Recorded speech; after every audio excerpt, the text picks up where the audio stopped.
Dominick Cruz isn't sure Dricus Du Plessis can close the gap with Khamzat Chimaev after UFC 319. Du Plessis 23-3 MMA, 9-1 UFC, lost his UFC middleweight title when he was taken down 12 times and controlled for more than 21 minutes in a lopsided decision loss to Chimaev 15-0 MMA, 9-0 UFC earlier this month. His head coach, Morne Visser, said they were a little bit behind in their Russian-style wrestling, but Cruz doesn't like what he saw out of Du Plessis in the fight and isn't confident that he can regain his belt from Chimaev.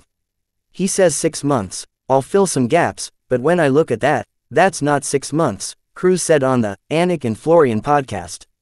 He didn't separate one time, like, nothing. His legs weren't getting involved from his back. He's just never been put on his back that long, I don't think, and you have to have an offense from the bottom in order to get up. If your job when you get taken down is just to get up and escape, that's kind of defensive in a way.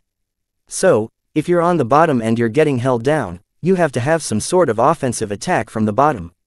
Like, you need to go for a single leg takedown.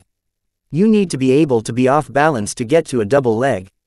You need to be able to get off balance to create space and get to a front headlock, and then you have to create some sort of offense from the bottom.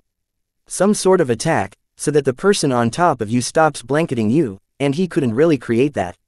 When you look at the differential in that particular fight, it just looked like two completely different level fighters, because the separation wasn't there.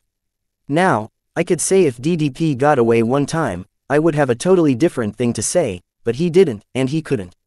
He couldn't get away once. He couldn't separate once. Cruz went on to clarify that Chimaev specifically is a bad matchup for Du Plessis. I think DDP beats almost everybody else in the division, Cruz said. Just that particular matchup is just really exposing stuff, and that's the thing about being champion.